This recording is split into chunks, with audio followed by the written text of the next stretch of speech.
Hi there, welcome to Gaining Vision. I'm Melanie. Thanks so much for clicking. To my returning subscribers, thank you for your continuous love and support. If you're new to the channel, welcome. Please feel at home. Have you had an opportunity to subscribe to the channel yet? If not, take a second, hit subscribe, and please don't forget to like and share.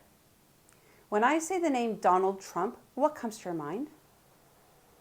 Now, many things come to my mind. Of course, as I was younger, Donald Trump was known as a businessman, a real estate guru, somebody who had made his millions all by himself, so he claimed. As a successful businessman. He did it first as a minor New York celebrity, and then as a reality TV host, and then, however improbably, as a candidate for president of the United States. Trump's main asset, his selling point, if you will, the reason we were all supposed to take him seriously, was he was the successful leader of the real estate empire that bears his name. But today, a judge in New York... Then, of course, he started to become a reality show host and became famous that way. And then, of course, he decided to run for president of the United States of America. He's been in the media for years and years and years. And recently, he's been in the news as he's facing 4 criminal indictments. Trump's business empire has been built, in part, on rampant fraud. And the judge ordered the dissolution of Trump's businesses in the state of New York. Here's what he wrote. Ordered that any certificates filed by any of the entity defendants or by any other entity controlled or beneficially owned by Donald J. Trump, Donald Trump Jr., Eric Trump, former Trump Organization CFO Alan Weisselberg, and Trump Organization controller Jeffrey McConney are canceled.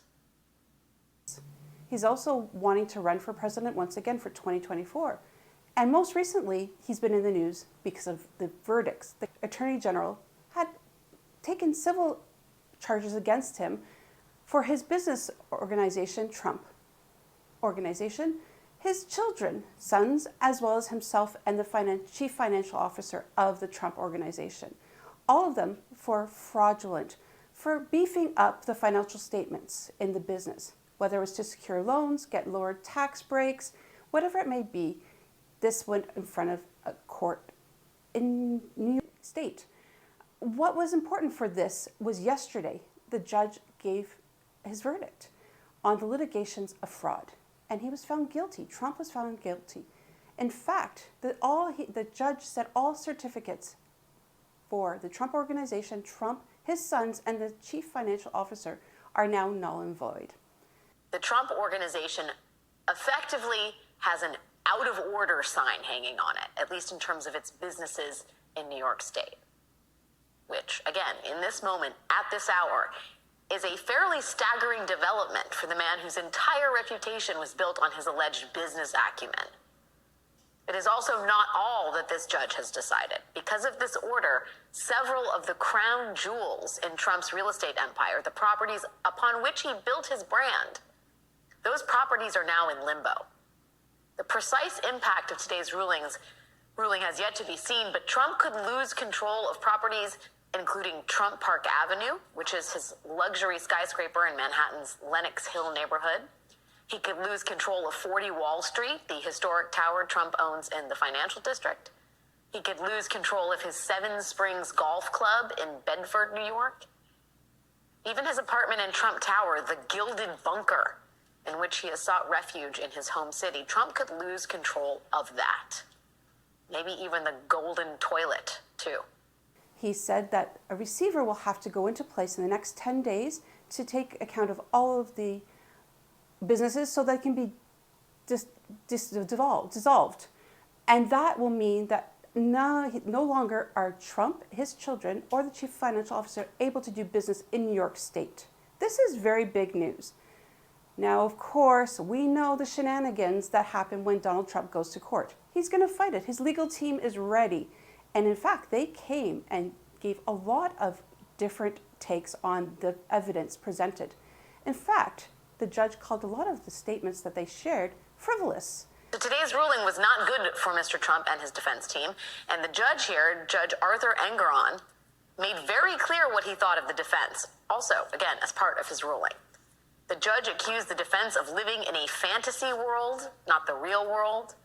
He accused the defense of obstreperous conduct and reliance on bogus arguments and intentional and blatant disregard of controlling authority and law of the case.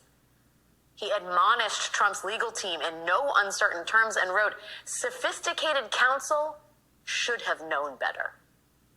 So again, not a great day for the Trump defense on this one. And really borderline making sure that they are speaking the truth and not representing phony allegations.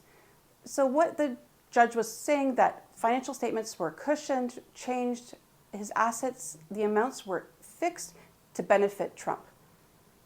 And the lawyers actually said that doesn't matter. There's a disclaimer on the financial statements when the banks and lenders are given it for them to do their own due diligence, for them to do their own research.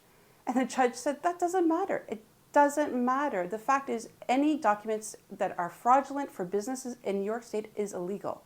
So he has been found guilty on these allegations. But it doesn't stop there.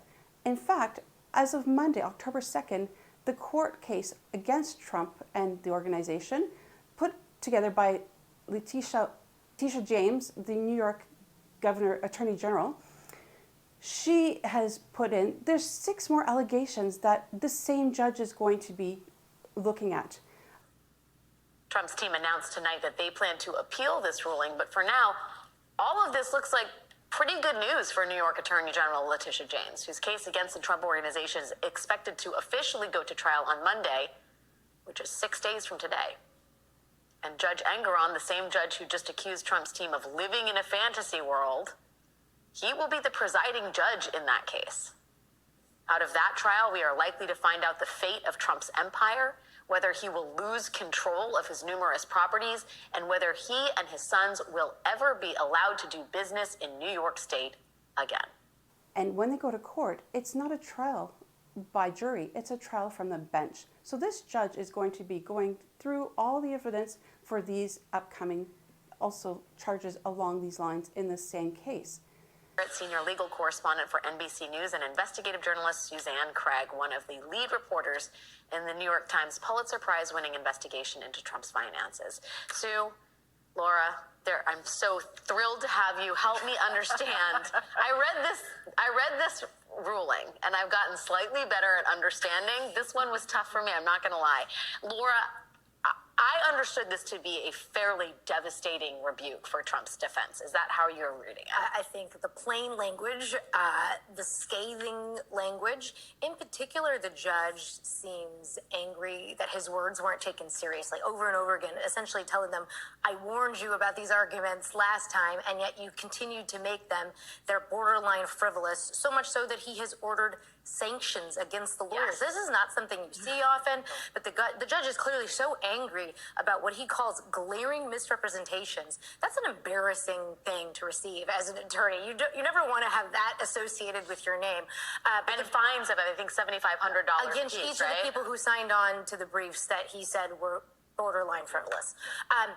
I think the question mark, I think for what Susan and I have been talking about is, what is the practical implication of having a business cancel? But for all intents and purposes, the judge that is going to be trying this case clearly has strong feelings about the defendants and their arguments, which does not bode well for what is supposed to go to trial on Monday, what's left of this case. Yeah, I mean, if I'm Trump's defense, I'm not excited about Monday, given that this is what we got from the judge today, but it's not a jury trial, by the way. It's from the bench. Right. So the guy who handed this down today, the judge, he's the decider. Monday morning, he's there to decide the rest. How are you? I mean, there are a lot of questions. The wording there about in our script, as I read that, is very careful. It's for now.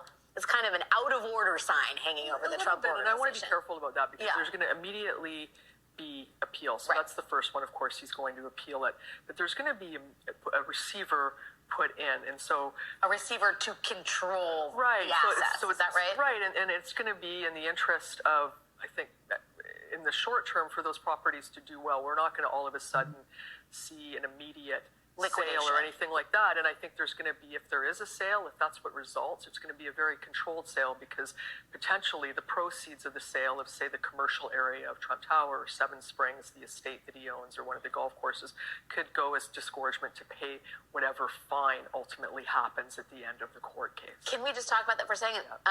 Disgorgement, I got caught up in that.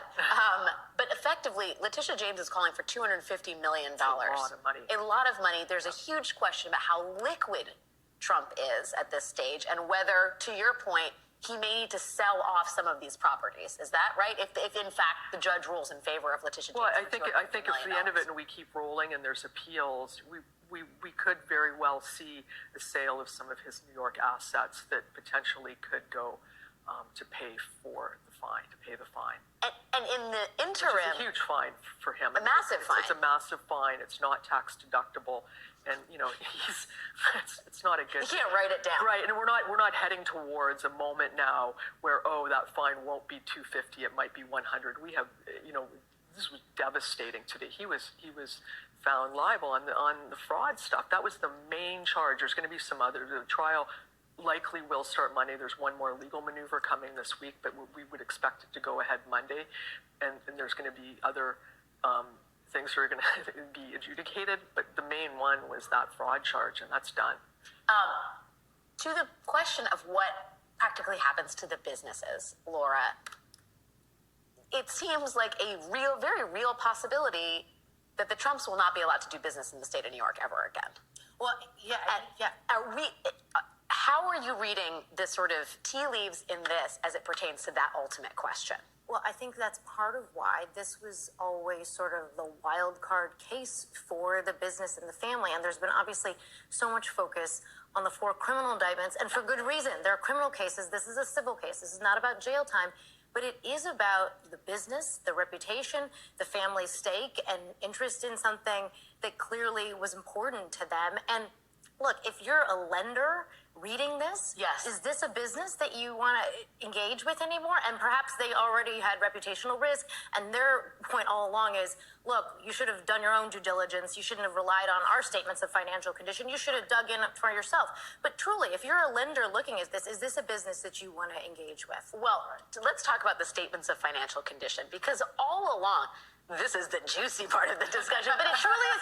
This is the thing upon which so much of Trump's defense rests here, which is his statements of financial condition. They're not independently audited. They're meaningless. And the judge today ripped that argument apart. I think he says defendants' reliance on these worthless disclaimers is in and of itself worthless. It was incredible, because the hearing for what came today was on Friday, and I was there for it.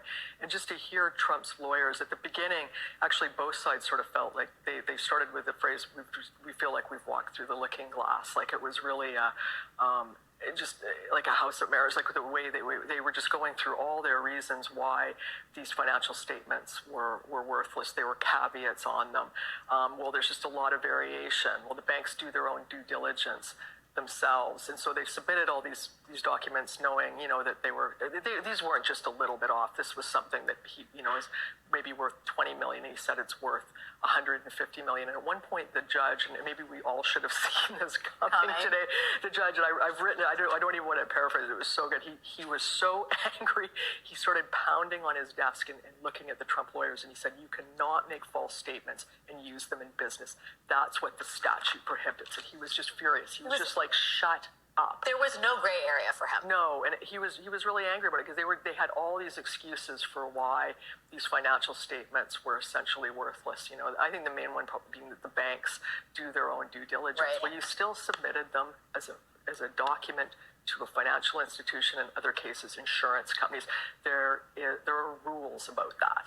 And that's what the judge was saying. And that furious. portends very poorly for what else needs to be resolved in this trial on Monday, right, Laura? And it's part of why, again, the fact that it's a civil case makes a difference here. The bar is lower. The judge makes it clear intent is not required. Right. Materiality, meaning it actually mattered to the party. And so the question is, well, if the lenders and the banks weren't upset, they didn't sue, they didn't have any damage, The judge says none of that actually matters for purposes of just the plain vanilla fraud case. Yeah. You don't need any of that. Now, he may need it for some of the other claims that are actually going to trial on Monday. But as for just that, all you needed was that there were false representations, and that's it. It's a great point, because in this case, you think of a normal trial who are, the victims. The banks in this case, the loans actually performed. Right. So they're not, That was the case Trump was making. Right. Nobody right, lost any money. What's the problem they here? all did well. It doesn't matter. Trump has the right to appeal, and of course, they've already started that process.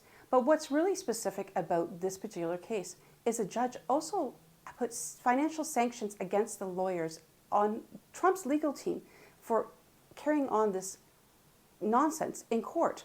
Really, truly, as a lawyer, you do not want to have any sanctions against you. Yes, the amount is only $7,500 per sanction, but this does not look good on a lawyer at all if you are bringing stuff that to the courtroom that you know to be incorrect, not legally binding, and in fact going against creating conspiracy theories, let's say. But Trump has his legal team doing just that, and the judge didn't want to hear anything of it. So Trump, of course, does what Trump does in Trump fashion. He sued the judge and the Attorney General of New York State. This, of course, will put other things, perhaps preventing the case from moving forward on Monday, but they'll be in court again quickly this week. The judge isn't going to take more time because he knows that this court case, if not resolved soon, will impact the other indictment cases coming down. This puts a really wrench in my perspective of how Trump can run a country. This is what he stood for. He said to us before the election started in him campaigning way back when, in 2016, that he was a self-made millionaire, therefore it gave him credibility to be able to run a country. The reality is his father left him hundreds of millions of dollars, and the other financial money that he did make was fraudulent, with made-up tax statements and also made-up financial statements. This puts a pause and want everybody to really take a look at, yes, he's going to be running for president again in 2024. Is the Republican Party going to allow him, with his current criminal and civil allegations against him, and now he's been found guilty? What are the people of the United States going to think? Are they still going to vote for him? Is he fit to run a country? I think this is food for us to ponder on and think. I will be watching this case carefully because it's not over, it's just the beginning, and we know there's going to be many delays and opportunities for Trump to appeal, for his team of legal defenses to come together and come with different things, including, most recently, the ability to be able to use information brought from the trials and try it in the court of media. Yes, they want to bring it and share with the people, but they think people should hear about the allegations, the proof, the different people testifying against. And this is concerning for many judges, so we will see what happens as it unfolds. I'm curious to hear, what are your perspectives on this allegations and actually findings yesterday of Trump being charged with fraud in New York State? Drop your comments below. Let's have a conversation. And please don't forget to hit that notification button, like and share. And until next time, we'll see you later. Bye.